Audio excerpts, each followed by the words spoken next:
हमारे पास एक छोटी इलेक्ट्रिक मोटर है जो बैटरी पैक के पास नीचे लगी है।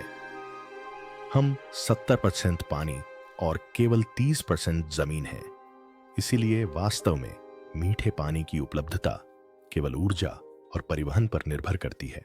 एक आश्चर्यजनक कदम उठाते हुए एलन मस्क ने एक्स पर खुलासा किया कि टेस्ला अपना ध्यान बैटरी से चलने वाले वाहनों से हाइड्रोजन ईंधन सेल पर केंद्रित करेगी। यह फैसला ऐसे समय में जब टेस्ला को अपने 4680 बैटरी सेल के बड़े पैमाने पर उत्पादन में चुनौतियों का सामना करना पड़ रहा है, जिसके कारण कंपनी वैकल्पिक टिकाऊ ऊर्जा समाधानों की तलाश कर रही है। मस्क ने टेस्ला के जल इंजन का भी अनावरण किया, जिसके इस बदलाव में महत्वपूर्ण भूमिका निभाने की उम्मीद है। इससे कई सवाल उठते हैं। आखिर क्या है जो इस जल इंजन को इतना क्रांतिकारी बनाता है?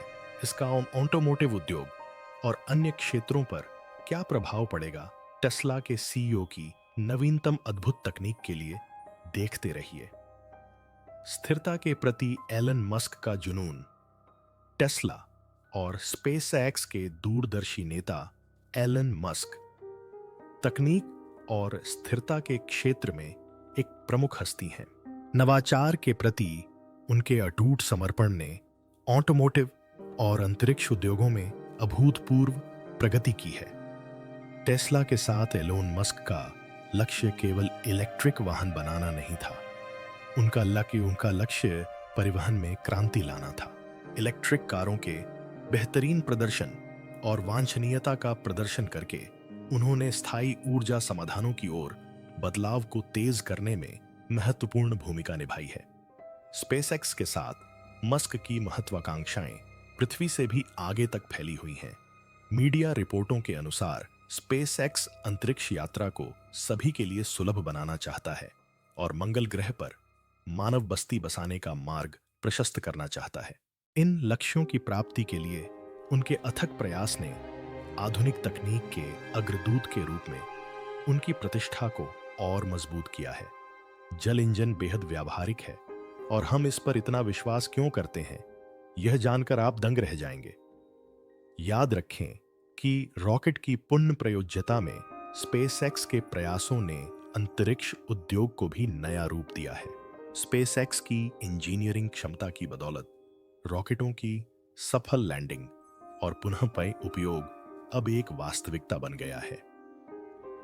यह उपलब्धि मस्क की महत्वाकांक्षी योजनाओं को साकार करने की क्षमता को दर्शाती है। 2003 में जब टेस्ला ने शुरुआत की थी, तब किसी को भी उनके इन सपनों पर विश्वास नहीं था। उस समय इलेक्ट्रिक वाहनों को व्यापक रूप से अव्यावहारिक माना जाता था। हालांकि मस्क की दृढ़ता ने रोडस्टर नामक एक उच्च प्रदर्शन वाली इलेक्ट्रिक कार का निर्माण किया, जिसने उम्मीदों को धता बताते हुए इलेक्ट्रिक मोबिलिटी की क्षमता का प्रदर्शन किया। और वह यहीं नहीं रुके। टेस्ला ने SX3 और Y मॉडल पेश किए हैं। हर मॉडल ने बैटरी तकनीक, रेंज और स्वचालित ड्राइविंग क्षमताओं की सीमाओं को आगे बढ़ाया है, जिससे इलेक्ट्रिक वाहन उपभोक्ताओं के लिए एक आकर्षक विकल्प बन गए हैं। रॉकेट और शुरुआती टेस्ला इलेक्ट्रिक कार मॉडलों के अलावा एलन मस्क ने टेस्ला पावरवॉल और सोलर रूफ उत्पादों के माध्यम से सतत ऊर्जा में गहरी रुचि दिखाई है।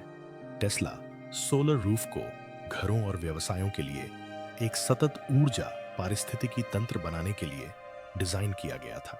सौर ऊर्जा उत्पादन को कुशल ऊर्जा भंडारण के साथ एकीकृत करके ये उत्पाद जीवाश्म ईंधन पर निर्भरता कम करने के व्यावहारिक समाधान प्रदान करते हैं। आइए एक पल के लिए अंतरिक्ष अन्वेषण पर वापस चलते हैं। स्पेसएक्स ने अंतरिक्ष अन्वेषण में उल्लेखनीय उपलब्धियां हासिल की हैं। फाल्कन 9 रॉकेट निर्माण में कच्चे माल की खपत को कम करता है, और जैसा कि आप जानते हैं, स्टारलिंक उपग्रह कॉन्स्टलेशन का लक्ष्य वैश्विक इंटरनेट कवरेज प्रदान करना है।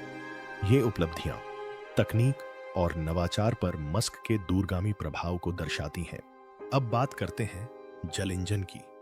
यह तकनीक एक सरल लेकिन अभिनव सिद्धांत पर काम करती है जिसमें पानी से ऊर्जा उत्पन्न की जाती है। आगे और भी दिलचस्प बातें होने वाली हैं। पारंपरिक दहन इंजन जीवाश्म ईंधन पर निर्भर करते हैं, जबकि विद्युत मॉडल बैटरी पर चलते हैं। इनमें से कोई भी दुनिया को आवश्यक स्वच्छ ऊर्जा प्रदान नहीं कर सकता। जल इंजन में रिवर्स इलेक्ट्रोलिसिस नामक प्रक्रिया का उपयोग किया जाता है। आइए इसे समझते हैं। साधारण इलेक्ट्रोलिसिस में पानी को हाइड्रोजन और ऑक्सीजन में तोड़ने के लिए बिजली का इस्तेमाल होता है। रिवर्स इलेक्ट्रोलिसिस में इसका उल्टा होता है। यह हाइड्रोजन और ऑक्सीजन को मिलाकर बिजली बनाता है और जलवाष्प ही इसका एकमात्र उपोत्पाद है। यह इसे एक स्वच्छ और पर्यावरण अनुकूल ऊर्जा स्रोत बनाता है। यहां यह काम करता है। सिस्टम में पानी डाला जाता है और प्रारंभिक ऊर्जा इनपुट इसे हाइड्रोजन और ऑक्सीजन में विभाजित करता है। इन्हें वाहन के अंदर अलग अलग टैंकों में संग्रहित किया जाता है। जब इंजन चलता है तो हाइड्रोजन एक ईंधन सेल में प्रवाहित होता है। कोशिका के अंदर हाइड्रोजन प्रोटॉन और इलेक्ट्रॉनों में विभाजित हो जाता है। इलेक्ट्रॉन मोटर को शक्ति प्रदान करने के लिए विद्युत धारा उत्पन्न करते हैं, जबकि प्रोटॉन और ऑक्सीजन के साथ मिलकर जलवाष्प बनाते हैं। यह प्रक्रिया एक चक्राकार प्रक्रिया है। पानी ऊर्जा बनता है, फिर वापस पानी में बदल जाता है। यह टिकाऊ और पर्यावरण के अनुकूल ऊर्जा उत्पादन की दिशा में एक क्रांतिकारी कदम है। ईंधन सेल के अंदर प्रोटॉन एक विशेष झिल्ली से होकर गुजरते हैं और हवा में मौजूद ऑक्सीजन के साथ मिलकर जल वाष्प बनाते हैं। जब तक हाइड्रोजन और ऑक्सीजन उपलब्ध है, यह प्रक्रिया कुशलतापूर्वक बिजली पैदा करती रहती है।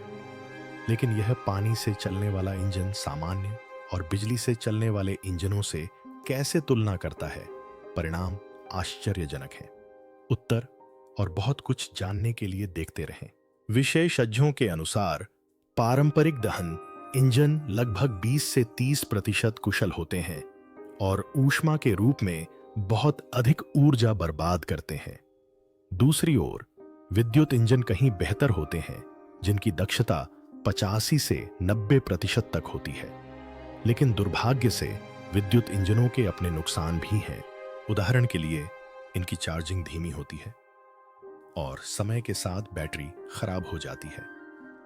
पानी का इंजन बीच में आता है, जिसकी दक्षता लगभग 60% है। हालांकि इसकी दक्षता इलेक्ट्रिक इंजनों जितनी ज्यादा नहीं है, फिर भी इसका एक और बड़ा फायदा है, यह ज्यादा स्वच्छ और टिकाऊ है। यही बात इसे भविष्य में हरित ऊर्जा का एक आशाजनक विकल्प बनाती है। और बस इतना ही नहीं, जल इंजन पारंपरिक गैस से चलने वाली कारों की तुलना में कहीं ज्यादा दूर तक जाने के लिए उच्च ऊर्जा और हाइड्रोजन का उपयोग करता है। एक ऐसी कार के बारे में सोचिए जो केवल जलवाष्प छोड़ती हो और आपको सड़क पर बिजली खत्म होने की चिंता न हो। यही बात जल इंजन को इतना दिलचस्प बनाती है। इलेक्ट्रिक कारों के विपरीत, जिन्हें लंबे समय तक चार्ज करना पड़ता है, पानी के इंजन को पेट्रोल कार की तरह ही जल्दी से ईंधन भरा जा सकता है। यह गति और इसकी पर्यावरण अनुकूल प्रकृति इसे ऑटोमोटिव उद्योग में बदलाव लाने का एक मजबूत विकल्प बनाती है। इसका एक सबसे बड़ा फायदा कार्बन उत्सर्जन में कमी है।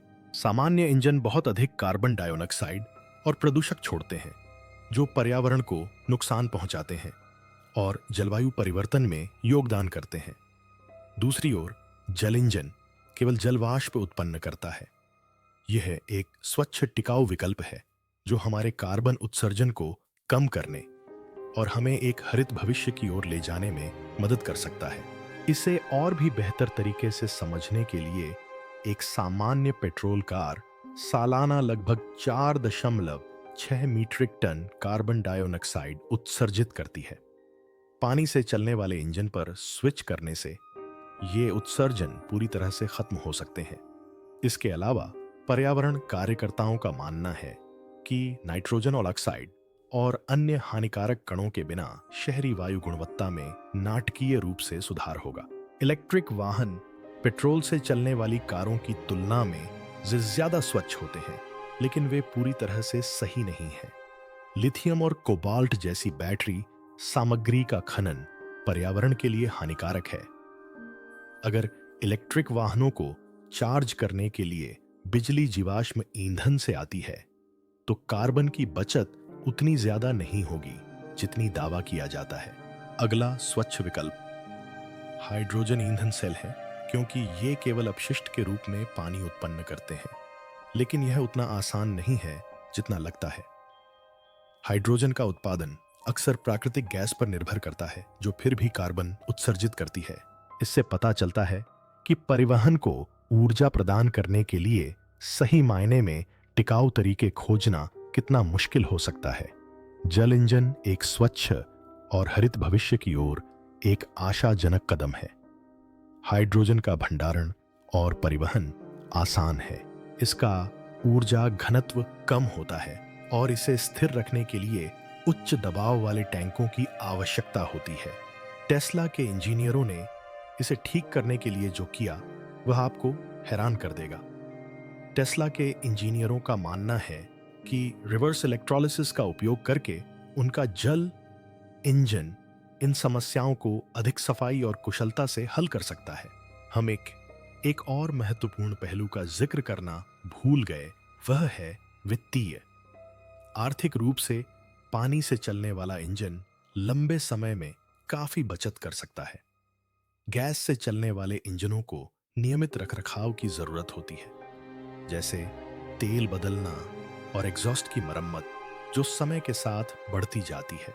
इलेक्ट्रिक कारों में चलने वाले पुर्जे कम होते हैं, इसलिए उनके रखरखाव की लागत कम होती है, लेकिन बैटरी बदलना महंगा पड़ता है और पर्यावरण को नुकसान पहुंचा सकता है। सरल निर्माण और कम पुर्जों के कारण जल इंजन को कम रख रखाव की आवश्यकता होती है और चलाने की लागत भी कम होती है। ये बचत इसे लोगों के लिए एक ज्यादा किफायती विकल्प बना सकती है। आप शर्त लगा सकते हैं कि यह पारंपरिक और इलेक्ट्रिक वाहनों का एक ज्यादा स्वच्छ और किफायती विकल्प होगा। जल इंजन के घटक जैसे ईंधन सेल और इलेक्ट्रोलिसिस सिस्टम टिकाऊ होते हैं, जिससे वाहनों का जीवन काल बढ़ सकता है और आपको कीमत की चिंता करने की जरूरत नहीं है। जैसे जैसे तकनीक में सुधार होगा और बड़े पैमाने पर उत्पादन होगा, पानी से चलने वाली कारों की शुरुआती कीमत कम हो सकती है, जिससे वे सभी के लिए ज्यादा किफायती हो जाएंगी। इसका मतलब यह नहीं है कि पानी से चलने वाली कारों पर स्विच करने में चुनौतियां नहीं हैं। जल इंजन अपनाने में चुनौतियां और अवसर शुरुआत के लिए टेस्ला को ईंधन भरने वाले स्टेशन स्थापित करने के लिए एक बड़ा प्रारंभिक निवेश करना होगा। उन्हें जल ईंधन भरने की तकनीक को संभालने के लिए नए स्टेशन बनाने या अपग्रेड करने की आवश्यकता हो सकती है। बस इतना ही नहीं, इस नेटवर्क को साकार करने के लिए सरकारों और निजी कंपनियों को मिलकर काम करना होगा। वैश्विक स्तर पर जल इंजन तेल पर हमारी निर्भरता कम कर सकते हैं। इससे ईंधन की कीमतें स्थिर हो सकती हैं और तेल आपूर्ति संबंधी समस्याओं से उत्पन्न तनाव कम हो सकता है। टिकाऊ ऊर्जा की ओर बढ़ने से वैश्विक अर्थव्यवस्था पर दीर्घकालिक रूप से बड़े और सकारात्मक प्रभाव पड़ सकते हैं। अच्छी बात यह है कि यह बदलाव जल इंजन प्रौद्योगिकी, विनिर्माण और बुनियादी ढांचे के विकास पर केंद्रित नए उद्योगों में रोजगार सृजन को बढ़ावा दे सकता है। टेस्ला को जिस एक और गंभीर समस्या का समाधान करना है, वह है उद्योग में बदलाव के प्रति प्रतिरोध पर काबू पाना। याद रखें कि वर्तमान ऑटोमोटिव बुनियादी ढांचा निर्माण प्रक्रियाओं से लेकर ईंधन भरने के नेटवर्क तक जीवाश्म ईंधन पर आधारित है। पुराने क्षेत्र के कई खिलाड़ियों को जल इंजनों की ओर रुख अवांछनीय लगेगा। इन चुनौतियों से निपटने के लिए टेस्ला मौजूदा तकनीकों और विशेषज्ञता के साथ काम कर सकती है। उदाहरण के लिए हाइड्रोजन ईंधन सेल तकनीक के कई सिद्धांत जैसे डिजाइन और भंडारण जल इंजनों पर लागू किए जा सकते हैं। इससे नई तकनीक का तेजी से विकास और उपयोग संभव हो सकता है। लेकिन मस्क के जल इंजन का भविष्य क्या है? क्या यह ऊर्जा और परिवहन के प्रति हमारे दृष्टिकोण को नई परिभाषा देगा, या इन बाधाओं के प्रहारों के आगे यह दम तोड़ देगा? ऑटोमोटिव उद्योग ने मस्क की घोषणा को गहरी दिलचस्पी से देखा और हर खिलाड़ी ने इस तकनीक से होने वाले संभावित बदलाव को पहचाना। व्यापक रूप से अपनाए जाने को सुनिश्चित करने के लिए टेस्ला को कुशल और लागत प्रभावी रिवर्स इलेक्ट्रोलिसिस सिस्टम भी विकसित करने होंगे। मजबूत जल ईंधन भरने का बुनियादी ढांचा स्थापित करना होगा और तकनीक की सुरक्षा और विश्वसनीयता सुनिश्चित करनी होगी। अगर इन चुनौतियों का समाधान किया जाता है तो जल इंजन ऑटोमोटिव उद्योग में क्रांति ला सकता है और एक स्वच्छ, अधिक टिकाऊ भविष्य का मार्ग प्रशस्त कर सकता है। एलोन मस्क की घोषणा पर प्रमुख कंपनियों की प्रतिक्रिया जानकर आप हैरान हो सकते हैं। ऑटोमोटिव उद्योग की प्रमुख कंपनियां जैसे टोयोटा और हुंडई, जो लंबे समय से हाइड्रोजन ईंधन सेल तकनीक की समर्थक रही हैं, ने मस्क के इस प्रयास पर मिलीजुली प्रतिक्रिया व्यक्त की है। उद्योग विशेषज्ञों के अनुसार टोयोटा मस्क के इस प्रयास को हाइड्रोजन की क्षमता में अपने दीर्घकालिक विश्वास की पुष्टि के रूप में देखती है। वे इसे हाइड्रोजन के बुनियादी ढांचे में व्यापक स्वीकृति और निवेश की दिशा में एक सकारात्मक कदम मानते हैं। टोयोटा ने हाइड्रोजन इंजन अनुसंधान में काफी निवेश किया है। हुंडई ने हाइड्रोजन इंजन अनुसंधान पर ज्यादा रूढ़िवादी रुख अपनाया है। मीडिया रिपोर्टों से पता चलता है कि हुंडई हाइड्रोजन और जल इंजन तकनीकों के विकास के लिए जरूरी विकास में ज्यादा निवेश करने को तैयार नहीं है। क्या आपको अब भी जल इंजन की व्यवहार्यता पर संदेह है? खैर, आप अकेले नहीं हैं। यहां तक कि अनुभवी उद्योग विशेषज्ञ भी इस पर एकमत नहीं है। जहां कुछ लोग इसे एक अभूतपूर्व कदम बता रहे हैं जो स्थायी ऊर्जा की ओर बदलाव को तेज कर सकता है, वहीं कुछ लोग इसके वास्तविक दुनिया में इस्तेमाल को लेकर संशय व्यक्त कर रहे हैं। अमेरिकी ऊर्जा विभाग के पूर्व अधिकारी जोसेफ रोम के अनुसार हाइड्रोजन कारें ग्रीन हाउस गैस उत्सर्जन कम करने के सबसे कम कुशल और सबसे महंगे तरीकों में से एक है। इतना ही नहीं, रोम ने यह भी तर्क दिया कि हाइड्रोजन ईंधन स्टेशनों के एक राष्ट्रव्यापी नेटवर्क के लिए बुनियादी ढांचे की लागत किसी भी व्यक्ति या सरकार के लिए वहन करने लायक नहीं होगी। इसके अलावा कैम्ब्रिज विश्वविद्यालय के प्रोफेसर डेविड सेबन के नेतृत्व में 100 से ज्यादा वैज्ञानिकों ने पेरिस 2024 ओलंपिक में हाइड्रोजन से चलने वाले वाहनों के इस्तेमाल की आलोचना की। उन्होंने तर्क दिया कि ये वाहन उतने पर्यावरण अनुकूल नहीं है जितना दावा किया जा रहा है, और बताया कि हाइड्रोजन कारों को बैटरी इलेक्ट्रिक वाहनों की तुलना में लगभग 3 गुना ज्यादा नवीकरणीय बिजली की जरूरत होती है।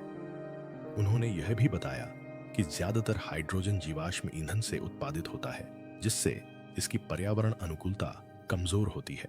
हो सकता है कि टेस्ला का पानी से चलने वाला इंजन इन आलोचकों द्वारा उठाई गई कुछ आशंकाओं का समाधान कर दे। विशेषज्ञ चाहे जो भी कहें, अंतिम निर्णय जनता का ही होता है, जिनसे उत्पाद और उपयोगकर्ता होने की उम्मीद की जाती है। तो एलन मस्क की पानी से चलने वाले इंजन की आकांक्षाओं पर जनता की क्या प्रतिक्रिया रही है? एलन मस्क की घोषणा पर जनता की प्रतिक्रिया। पानी से चलने वाले इंजन के बारे में एलन मस्क की घोषणा को उत्साह, जिज्ञासा और संदेह के साथ देखा गया। टेस्ला के प्रशंसक और पर्यावरणविद सोशल मीडिया पर स्वच्छ और अधिक कुशल इंजनों की संभावनाओं को उत्सुकता से साझा कर रहे हैं। कई लोगों को यह पसंद आया कि इससे उत्सर्जन कम होगा और टिकाऊ परिवहन को नए सिरे से परिभाषित करने का मौका मिलेगा। लेकिन सभी इस बात से सहमत नहीं हैं। याद कीजिए कि एलन मस्क हमेशा से ही पानी से चलने वाले इंजन के विचार को खारिज करते रहे थे। अब लोग सोच रहे हैं कि हाइड्रोजन तकनीक के प्रति उनके पहले के संशय अचानक क्यों बदल गए। लेकिन एक और परेशान करने वाली सच्चाई है। जानने के लिए देखते रहिए। सबसे बड़ी चिंताओं में से एक पूरी तरह से नया ईंधन भरने का बुनियादी ढांचा तैयार करना है। हालांकि पेट्रोल पंप हर जगह हैं और इलेक्ट्रिक वाहनों के चार्जिंग नेटवर्क तेजी से बढ़ रहे हैं, लेकिन पानी के इंजनों के लिए भी ऐसी ही व्यवस्था बनाने के लिए काफी धन और सहयोग की जरूरत होगी। इस तकनीक की सफलता कुछ बड़ी बाधाओं से निपटने पर निर्भर करती है। पहला, रिवर्स इलेक्ट्रोलिसिस को और अधिक कुशल और किफायती बनाना होगा। दूसरा, एक व्यापक उपयोगकर्ता अनुकूल ईंधन भरने का नेटवर्क बनाना होगा। अंत में, जनता का दिल जीतने के लिए लागत, सुरक्षा और व्यावहारिकता से जुड़ी आशंकाओं को दूर करना होगा। अगर मस्काक और उनकी टीम इन बाधाओं को दूर कर पाते हैं तो जल इंजन परिवहन में क्रांति ला सकता है और एक हरित भविष्य का मार्ग प्रशस्त कर सकता है। लेकिन यह आसान नहीं होगा। यह सफर कई अनजान चीजों से भरा है। यह तो समय ही बताएगा कि यह साहसिक सपना हकीकत बनता है या नहीं। पेट्रोल पंपों के व्यापक नेटवर्क और इलेक्ट्रिक वाहनों की चार्जिंग के लिए तेजी से बढ़ते बुनियादी ढांचे के विपरीत, हाइड्रोजन ईंधन कोशिकाओं के लिए बुनियादी ढांचा अभी शुरुआती दौर में है। हाइड्रोजन ईंधन भरने वाले स्टेशन दुनिया भर में अपेक्षाकृत दुर्लभ हैं और मुख्य रूप से कैलिफोर्निया, जापान और यूरोप के कुछ हिस्सों में केंद्रित हैं। हालांकि यह नेटवर्क जल इंजनों के लिए एक आधार प्रदान करता है जो हाइड्रोजन आधारित ईंधन भरने की इसी तरह की प्रक्रिया का उपयोग करते हैं, लेकिन व्यापक रूप से अपनाने के लिए महत्वपूर्ण विस्तार आवश्यक है। और अच्छी खबर यह है कि टेस्ला के पास एक योजना है। कंपनी के सूत्रों के अनुसार टेस्ला अपनी विशेषज्ञता का उपयोग इलेक्ट्रिक वाहन सुपर चार्जिंग स्टेशन बनाने में करेगी। कंपनी मौजूदा इलेक्ट्रिक वाहन स्टेशनों को हाइड्रोजन ईंधन भरने की क्षमता से सुसज्जित करने और विशेष रूप से जल इंजनों के लिए डिजाइन किए गए नए स्टेशन बनाने की योजना बना रही है। इस महत्वाकांक्षी परियोजना के लिए सरकारों और निजी क्षेत्र के भागीदारों के साथ मिलकर पर्याप्त निवेश की आवश्यकता है ताकि उपभोक्ताओं के लिए व्यापक उपलब्धता और सुविधा सुनिश्चित की जा सके। लेकिन इस नेटवर्क के निर्माण की गति और इसके लिए आवश्यक रसद एवं वित्तीय बाधाओं के बारे में प्रमुख प्रश्न अभी भी बने हुए हैं। टेस्ला द्वारा अपने जल इंजन के निर्माण की प्रगति के साथ ये प्रश्न महत्वपूर्ण हैं। बुनियादी ढांचे के विकास की लागत, हाइड्रोजन का विश्वसनीय उत्पादन और वितरण, सुरक्षा नियमों का अनुपालन और जनधारणा ऐसी कई चुनौतियां हैं जिनका समाधान इस नई तकनीक को सफलतापूर्वक एकीकृत करने के लिए आवश्यक है। नई तकनीक पेश करते समय सुरक्षा निस्संदेह सर्वोपरि है और जल इंजन भी इसका अपवाद नहीं है। हम जल इंजन अवधारणा में एक गंभीर खामी उजागर करने वाले हैं। आप अगला दृश्य देखना नहीं चाहेंगे। हाइड्रोजन एक स्वच्छ ऊर्जा स्रोत तो है, लेकिन यह अत्यधिक ज्वलनशील भी है और इसे सावधानीपूर्वक संभालना आवश्यक है। याद रखें कि जल इंजन पानी को हाइड्रोजन में परिवर्तित करता है, जिससे इन सुरक्षा चुनौतियों का सामना करना पड़ता है। संभावित जोखिमों को कम करने के लिए टेस्ला ने कई सुरक्षा उपाय लागू किए हैं। उदाहरण के लिए, वे एक उन्नत हाइड्रोजन भंडारण प्रणाली को एकीकृत करेंगे ताकि यह सुनिश्चित किया जा सके कि वाहन के भीतर हाइड्रोजन सुरक्षित रूप से संग्रहित रहे। ये प्रणालियां उच्च दबाव को झेलने और रिसाव को रोकने के लिए डिजाइन की गई हैं और अंतर्राष्ट्रीय नियामक निकायों द्वारा निर्धारित सुरक्षा मानकों को पूरा करने और उससे भी बेहतर प्रदर्शन करने के लिए कठोर परीक्षण प्रक्रियाओं से गुजरती हैं। विकास और तैनाती के हर चरण में सुरक्षा को प्राथमिकता देकर टेस्ला का लक्ष्य जल इंजन को एक विश्वसनीय और सुरक्षित तकनीक के रूप में स्थापित करना है। हालांकि क्या ये सुरक्षा उपाय जनता की चिंताओं को पूरी तरह से दूर कर पाएंगे, यह देखना अभी बाकी है। विश्वास बनाने और जनता का भरोसा सुनिश्चित करने के लिए तकनीक की सुरक्षा, विशेषताओं और प्रोटोकॉल के बारे में निरंतर संचार और पारदर्शिता की आवश्यकता होगी। जन जागरूकता अभियान और स्वतंत्र सुरक्षा प्रमाणन जैसे अतिरिक्त कदम जल इंजन को एक सुरक्षित और विश्वसनीय विकल्प के रूप में और भी बेहतर बना सकते हैं। इससे हम कानूनी और नियामक आवश्यकताओं के मुद्दे पर आते हैं। हाइड्रोजन के भंडारण, परिवहन और उपयोग से संबंधित नियम सभी देशों में अलग-अलग हैं। टेस्ला को इस नई तकनीक को व्यापक रूप से अपनाने के लिए आवश्यक अनुमोदन प्राप्त करने और अनुपालन सुनिश्चित करने के लिए नियामक निकायों के साथ मिलकर काम करना होगा। समस्या यह है कि यह प्रक्रिया उतनी आसान नहीं है जितनी दिखती है। आइए आपको पूरी प्रक्रिया समझाते हैं।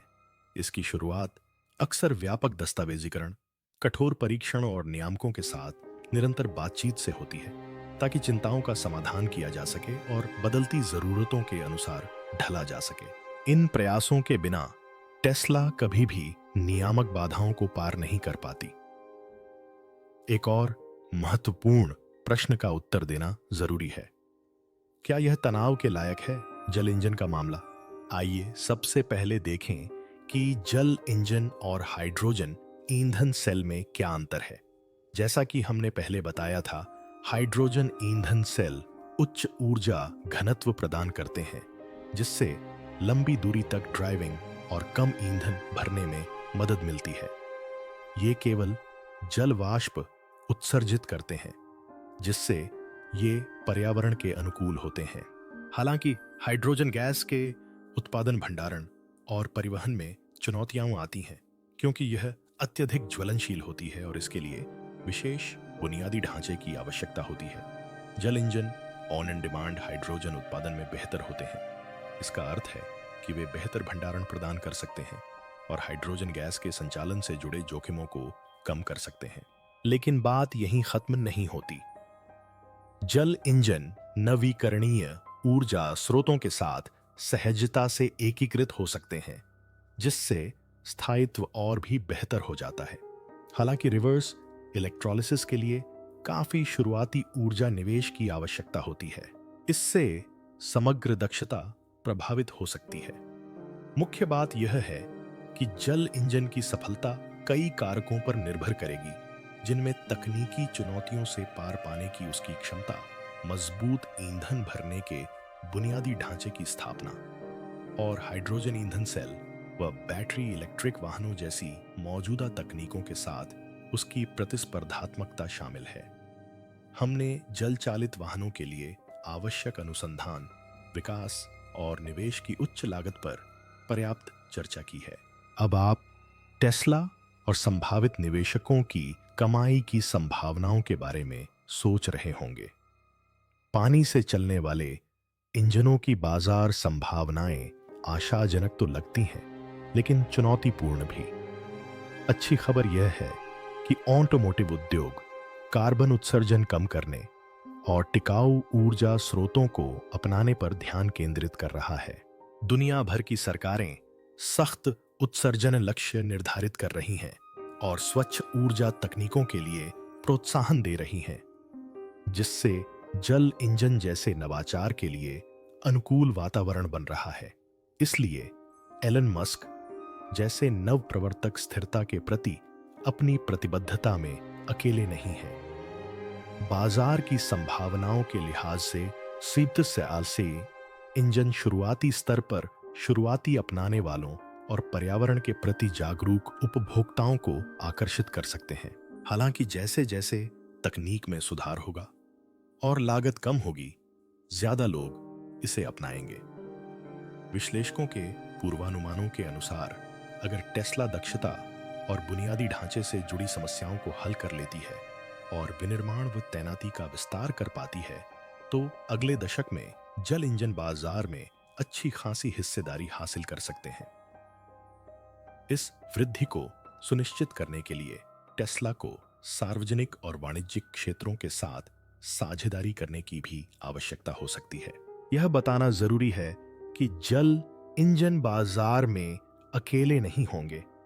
इस तकनीक को अभी भी बैटरी इलेक्ट्रिक वाहनों और हाइड्रोजन ईंधन सेल जैसी स्थापित तकनीकों से प्रतिस्पर्धा करनी होगी। इनमें से प्रत्येक तकनीक की अपनी खूबियां और कमजोरियां हैं और लागत, रेंज, ईंधन भरने का समय और पर्यावरणीय प्रभाव जैसे कारक उपभोक्ताओं की पसंद को प्रभावित करेंगे।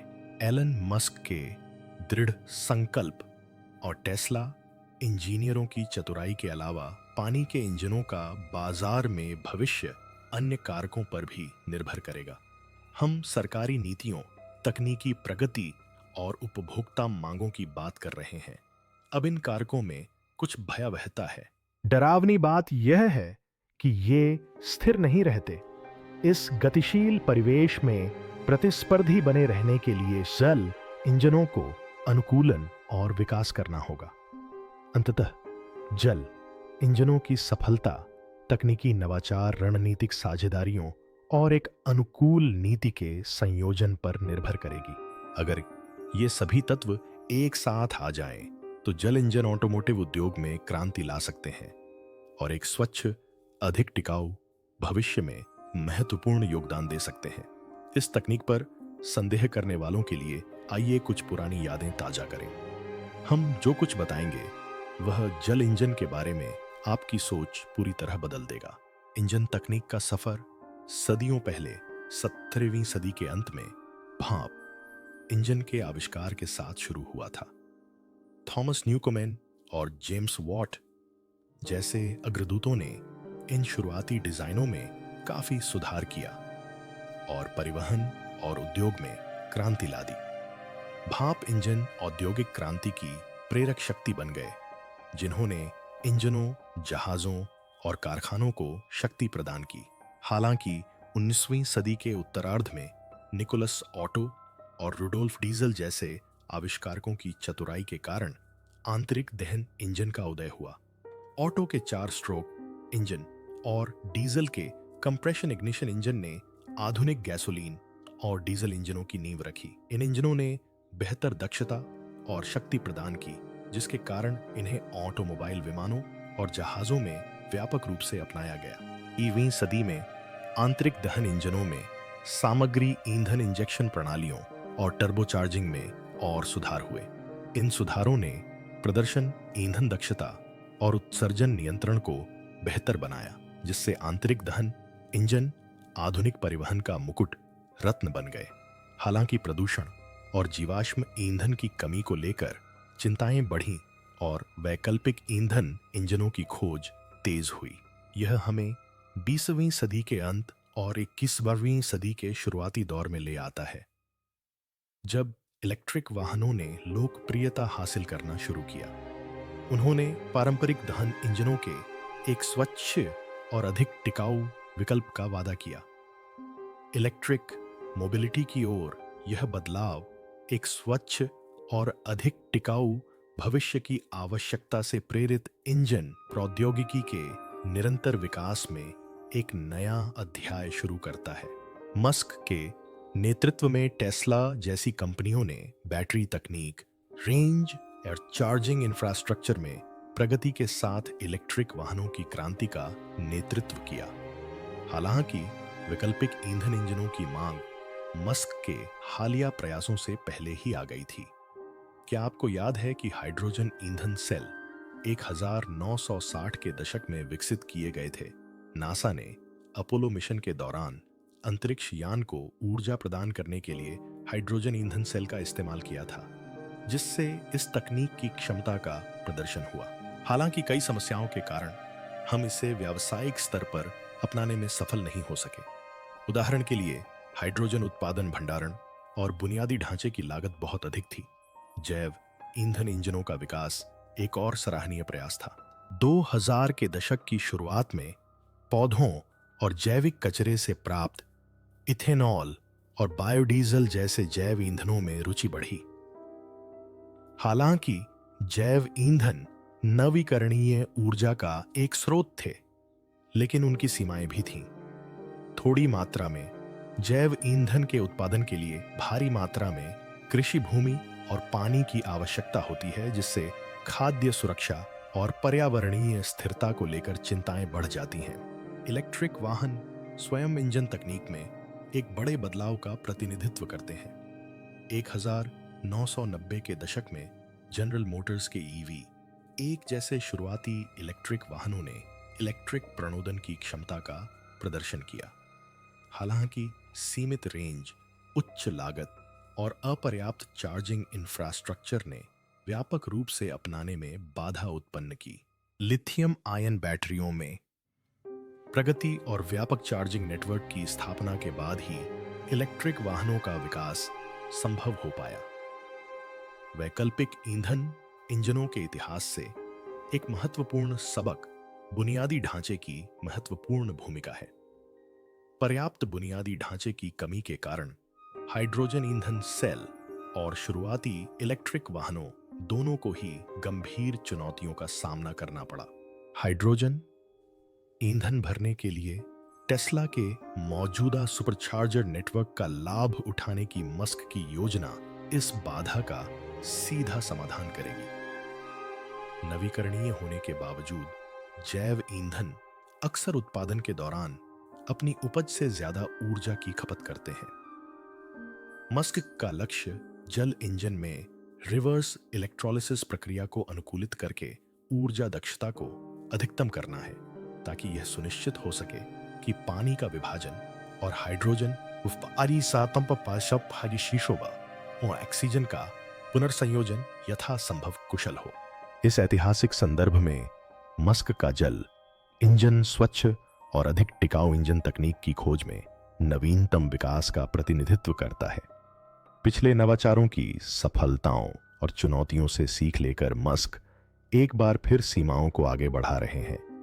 वह इलेक्ट्रिक वाहनों के लिए विकसित मौजूदा बुनियादी ढांचे और विशेषज्ञता का लाभ उठाते हुए पिछली वैकल्पिक ईंधन तकनीकों की सीमाओं को दूर करने का प्रयास कर रहे हैं। तो अगर आपको लगता है कि एलन मस्क की जल इंजन में रुचि व्यावहारिक नहीं है, तो आपको इंजन तकनीक के विकास पर गौर करना चाहिए। पुरानी कहावत याद रखें, आवश्यकता ही आविष्कार की जननी है। आइए हम यह भी विचार करें कि आगे क्या होगा। जल इंजन तकनीक का भविष्य क्या है और टेस्ला के अलावा कौन कौन प्रमुख खिलाड़ी होंगे। वीडियो का सबसे दिलचस्प हिस्सा आगे है। आप इसे दुनिया की नजरों से ओझल नहीं कर सकते। जल इंजन तकनीक का भविष्य टेस्ला के जल इंजन में भले ही काफी संभावनाएं हैं, लेकिन कई कंपनियां और नवाचार टिकाऊ परिवहन के क्षेत्र में प्रतिस्पर्धी बनकर उभर सकते हैं। उदाहरण के लिए निकोला कॉरपोरेशन को ही लीजिए। यह हाइड्रोजन से चलने वाले ट्रकों में विशेषज्ञता रखता है और एक संभावित प्रतिद्वंद्वी है।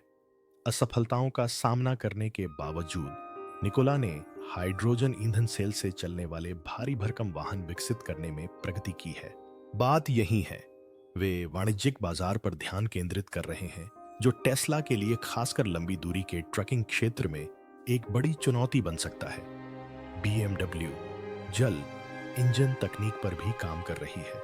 अपनी मजबूत ब्रांड प्रतिष्ठा और इंजीनियरिंग विशेषज्ञता के साथ कंपनी हाइड्रोजन ईंधन सेल तकनीक की खोज कर रही है, प्रोटोटाइप का अनावरण कर रही है और आगे के शोध के लिए प्रतिबद्ध है। जल इंजन बाजार में BMW के प्रवेश से प्रतिस्पर्धा बढ़ सकती है, खासकर लग्जरी वाहन क्षेत्र में। एक और कंपनी जिसकी इसमें बड़ी हिस्सेदारी होगी वह है रिवियन। जो लोग इस ब्रांड से परिचित नहीं हैं, उनके लिए बता दें कि रिवियन एक इलेक्ट्रिक वाहन स्टार्टअप है, जिसे अमेजन और फोर्ड जैसे बड़े निवेशकों का समर्थन प्राप्त है। हालांकि यह वर्तमान में बैटरी इलेक्ट्रिक वाहनों पर केंद्रित है, रिवियन का अभिनव दृष्टिकोण और पर्याप्त धन उसे जल इंजन तकनीक की ओर रुख करने में सक्षम बना सकता है, अगर बाजार की मांग उस दिशा में बढ़ती है। हालांकि जल इंजनों के तीव्र विकास और व्यापक रूप से अपनाने के लिए सहयोग महत्वपूर्ण बना हुआ है।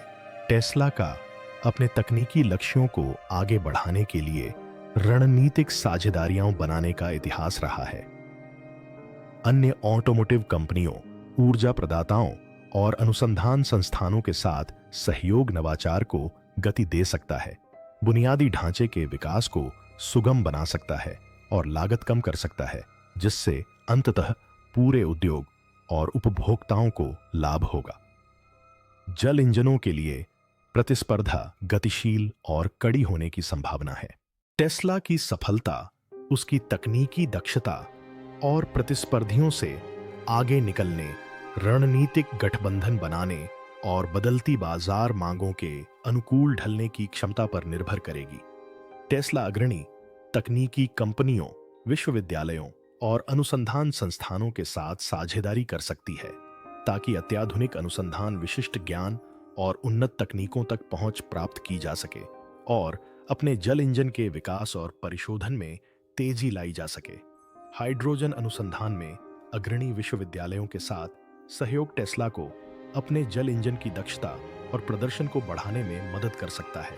उदाहरण के लिए, पदार्थ विज्ञान विभागों के साथ साझेदारी से अधिक टिकाऊ और कुशल इलेक्ट्रोलिसिस प्रणालियों का विकास हो सकता है। हाइड्रोजन भंडारण और परिवहन के विशेषज्ञों के साथ काम करने से अधिक सुरक्षित और कॉम्पैक्ट भंडारण समाधान प्राप्त हो सकते हैं। इसके अलावा गूगल या एप्पल जैसी तकनीकी दिग्गजों के साथ साझेदारी से उन्नत सॉफ्टवेयर और एआई क्षमताओं को जल इंजन वाहनों में एकीकृत किया जा सकता है। इतना ही नहीं, वास्तविक पर्यावरणीय स्थिरता प्राप्त करने के लिए जल इंजनों में प्रयुक्त हाइड्रोजन को सौर या पवन ऊर्जा जैसे नवीकरणीय ऊर्जा स्रोतों से विद्युत अपघटन द्वारा उत्पादित किया जा सकता है। कल्पना कीजिए कि सौर पैनलों वाले घर दिन में हाइड्रोजन ईंधन उत्पन्न करते हैं, जिसका उपयोग जल इंजन वाले वाहनों को चलाने के लिए किया जाता है। हालांकि जल इंजनों के संभावित अनुप्रयोग ऑटोमोबाइल से कहीं आगे तक फैले हुए हैं। अंदरूनी सूत्रों के अनुसार टेस्ला विमानन क्षेत्र में इस तकनीक के उपयोग की संभावना तलाश रही है। जल इंजनों से चलने वाले जहाज वैश्विक नौवहन के पर्यावरणीय प्रभाव को काफी हद तक कम कर सकते हैं, जिससे समुद्र और हवा की स्वच्छता में योगदान मिल सकता है। वैश्विक ग्रीन हाउस गैस उत्सर्जन में शिपिंग उद्योग के महत्वपूर्ण योगदान को देखते हुए यह विशेष रूप से महत्वपूर्ण है।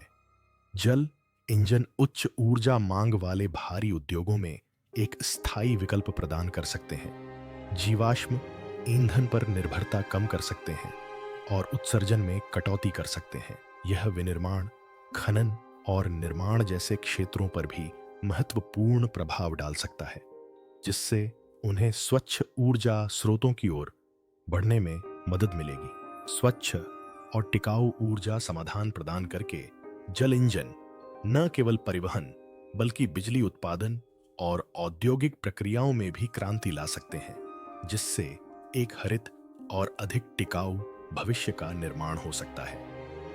हमारे साथ बने रहने के लिए धन्यवाद। क्या आपको लगता है कि जल इंजन स्वच्छ ऊर्जा परिवहन के भविष्य को तय करेगा? अपनी राय कमेंट सेक्शन में हमारे साथ साझा करें।